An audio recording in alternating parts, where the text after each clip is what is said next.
Is a shoe maker. అంటే వాళ్ళు చెప్పులు కుట్టే అవ్వగలుగుతారు. He has a very little formal education. He has a very little education. He didn't study that much. అంటే అతను చదువుకోలేదు, చాలా చిన్న, అంటే అసలు చదువుకోలేదు. చాలా కొంచెం ఎడ్యుకేషన్ తెలుసు. So but still he was very passionate about Bible.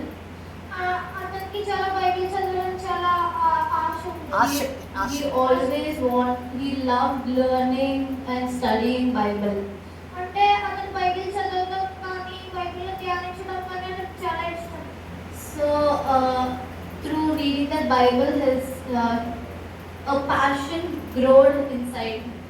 అంటే ఆ బైబిల్ చదివే కొద్దీ అతనిలో ఒక ఆసక్తి పెరిగింది. That passion is like he felt like he has a burden to preach about Christ to everybody.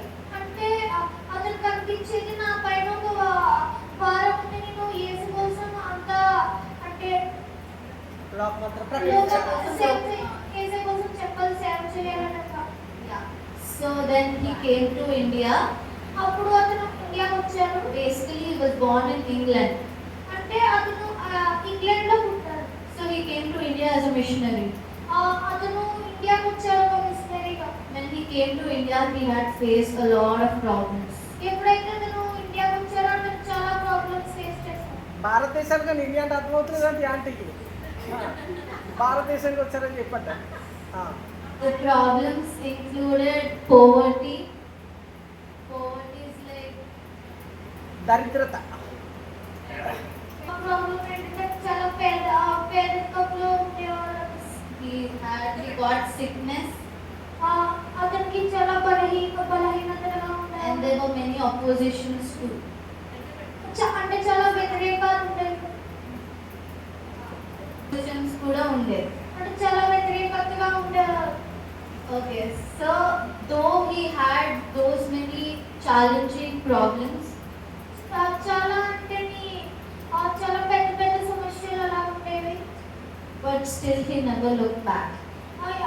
అయినప్పటికీ కూడా ఎప్పుడూ వెనక తిరిగి చూడలేదు, వెనకడికి వేయలేదు. He always moved one step ahead. ఇంకా ఎప్పుడు కూడా ఒక అడుగు ఎదురుకి ముందుకు వేశారు. He believed that God has called me, so I will not look back. I will always go one step ahead. ఆయన నమ్మేవారు, నన్ను యేసు పిలిచారు, నేను ఎప్పుడూ ఒక అడుగు ముందుకు వేస్తాను. So whatever the problem might come, he didn't look back and he was continuing doing God's work. అతను ఎలాంటి ప్రాబ్లమ్స్ ఎదుర్కొన్నా ఇంకా వెనకడుగు వేయకుండా ఇంకా అలాగా ఎదురుకి సాగిపోయేవారు. One of the greatest contribution that he has done, అంటే మంచి గొప్ప పని యొక్క అతను చేసిన ఒక గొప్ప పని ఏంటంటే he has translated many different languages so that we all can read in our own language.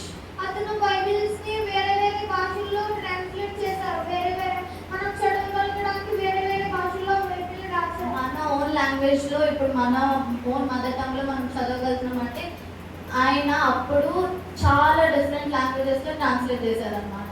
ఇప్పుడు మనము మన మాతృభాషలో బైబిల్ చదవగలుగుతున్నామంటే అప్పుడు అతను రాశారు.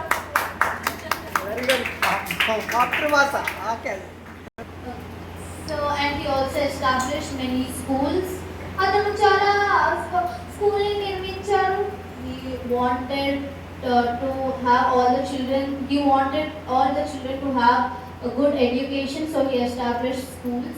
అతను అనుకునేవాడు ప్రతి ఒక్క పిల్లలకి కూడా మంచి శిక్ష ఉండాలి, మంచిగా చదువుకోవాలని ఉండేది. అనుకున్నంత చాలా స్కూల్స్ని నిర్మించాడు. Sharing gospel is not only through words, he also did it in the form of actions.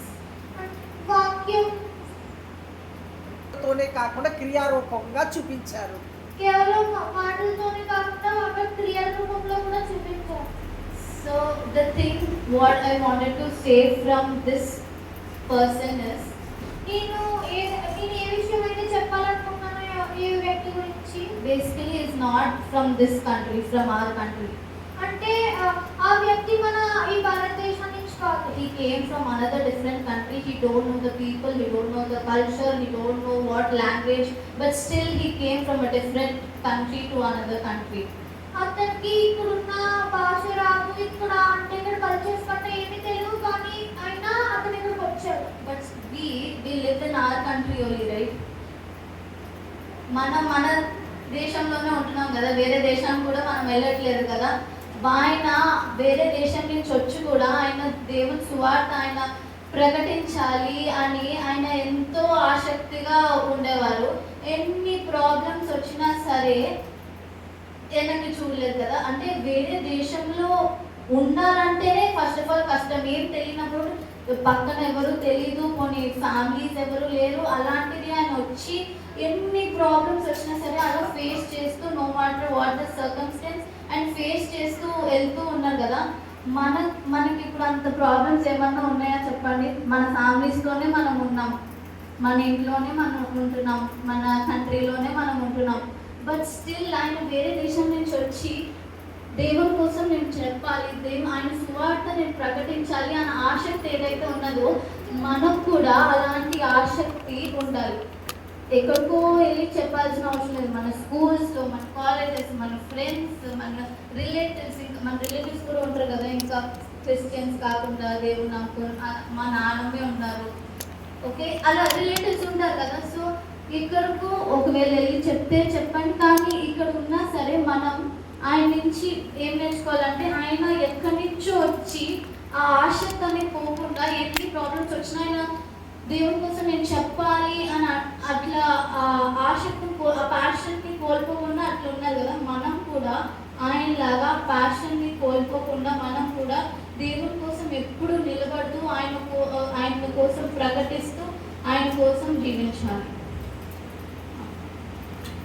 చిన్న